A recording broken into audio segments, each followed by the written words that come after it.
പെൺകുട്ടികൾ മാത്രമുള്ള വീടുകളിൽ വിവാഹം കഴിഞ്ഞാൽ അവളുടെ മാതാപിതാക്കൾ ഒറ്റപ്പെടാതിരിക്കാൻ എന്തു ചെയ്യണം എന്നതാണ് ചോദ്യം. പിന്നെ ഞാനിപ്പോൾ ഇന്നലെ എൻ്റെ ഒരു സഹപ്രവർത്തകനാ തോന്നുന്നുണ്ട് ഒരു സംഭവം പറഞ്ഞു. ഒരു വലിയൊരു ആളുണ്ട്, അയാൾക്ക് 4 ഭാര്യമാരുണ്ട്. 4 ഭാര്യമാർ നിലവിലുണ്ട്. അതിന് മുമ്പ് മരണപ്പെട്ടു പോയപ്പോൾ അയാൾ വേണ്ട 4-ലധികം ഭാര്യമാർ അയാളുടെ ജീവിതത്തിൽ കടന്നു പോയിട്ടുണ്ട്. ഒരു പക്ഷേ ഒരു 50 or 60 ഒക്കെ പേരക്കുട്ടികളെ കുറിച്ച് അയാൾ പറയാറുണ്ട്. അത്ര പേരക്കുട്ടികളുണ്ടെന്ന് പറയാറുണ്ട്. ഞാൻ പറഞ്ഞു, അയാൾ വീട്ടിൽ മരണപ്പെടുന്ന സമയത്ത് അയാൾ എന്ത് ചെയ്യില്ല വെച്ചാൽ അന്യരായ ആളുകളെ ആരെയും അടുപ്പിക്കൂല.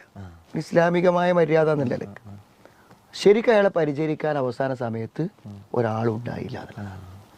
പക്ഷേ മക്കളുണ്ട് എന്നതോ ഇല്ല എന്നതോ ഒന്നും നോക്കാൻ ആളുണ്ട് നോക്കാൻ ആളില്ല എന്നുള്ളതിനൊരു കാരണമല്ല എന്ന് ഞാൻ പറഞ്ഞു. മറിച്ച് യഥാർത്ഥത്തിൽ അങ്ങനെ നോക്കണം എന്നുണ്ടെങ്കിൽ ഈ പെൺകുട്ടികൾ മാത്രമാണ് വിചാരിക്കുക. ആ പെൺകുട്ടികൾക്ക് വിവാഹം കഴിഞ്ഞാലും വിവാഹം കഴിഞ്ഞില്ലെങ്കിലും വാപ്പനിമ്മനെയും നോക്കാം, ആരെ തടസ്സം നിൽക്കാം. മാത്രമല്ല അവരുടെ ഭർത്താവ് എന്ത് ചെയ്യും, അതിന് ഫുൾ സപ്പോർട്ട് ഉണ്ടാവും. ആ ഭർത്താവും കൂടിയും വാപ്പനിമ്മനെയും നോക്കാൻ കൂടെ ഉണ്ടാവും. ഇപ്പോൾ നമ്മുടെ ഭാര്യൻ്റെ ഉമ്മക്കും ഉപ്പക്കും അസുഖമല്ലെങ്കിൽ അവളെ പറഞ്ഞൊക്കെ നമ്മൾ ചെയ്യാം, നമ്മളതിൻ്റെ കൂടെ നിൽക്കൂലേ? ഒരു പക്ഷെ അവർക്ക് മക്കളെ കിട്ടുന്നതിലേറെ ചിലപ്പോൾ എന്ത് ചെയ്യും, മരുമക്കളെ കിട്ടും. അപ്പോൾ ഇതൊക്കെ എന്താണെന്ന് വിചാരിച്ചാൽ ഒന്നും പ്രായോഗികമായി ചിന്തിച്ചിട്ടോ അനുഭവങ്ങളുടെ അടിസ്ഥാനത്തിലോ ഒന്നും പറയുന്നില്ല. നിങ്ങൾ പറഞ്ഞ പോലെ തന്നെ ഒരു എക്സ്ക്യൂസ്, നമ്മുടെ മനസ്സ് ആഗ്രഹിക്കുന്ന കാര്യങ്ങൾക്ക് ഒരു എക്സ്ക്യൂസ് കണ്ടെത്തുക എന്നുള്ളതാണ്. പിന്നെ ഉമ്മനെയും വാപ്പനെയും സമാധാനിപ്പിക്കാൻ സന്തോഷിപ്പിക്കാനാണെങ്കിൽ ഞാൻ ചോദിക്കുന്നത്, പ്രായപൂർത്തിയായ ഒരു പെൺകുട്ടി വിവാഹം കഴിയാതെ വീട്ടിലിരുന്നാൽ എന്ത് സമാധാന വാപ്പാക്കും വാക്കൂട്ട് അല്ലേ?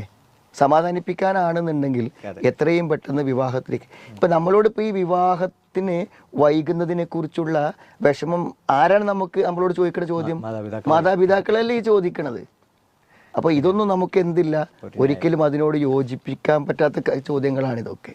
ഈ ചെറിയ കുട്ടികൾ ചിലപ്പോൾ പറയും, ഞാൻ കല്യാണം കഴിക്കൂല, ഇവിടെ പോയി ഞങ്ങളെ നോക്കി നിൽക്കും എന്നൊക്കെ പറഞ്ഞാൽ കുട്ടികളുടെ ഒരു മനസ്സിലാണ് ശരിക്കും ചിന്തിക്കുന്നത് എന്നുള്ള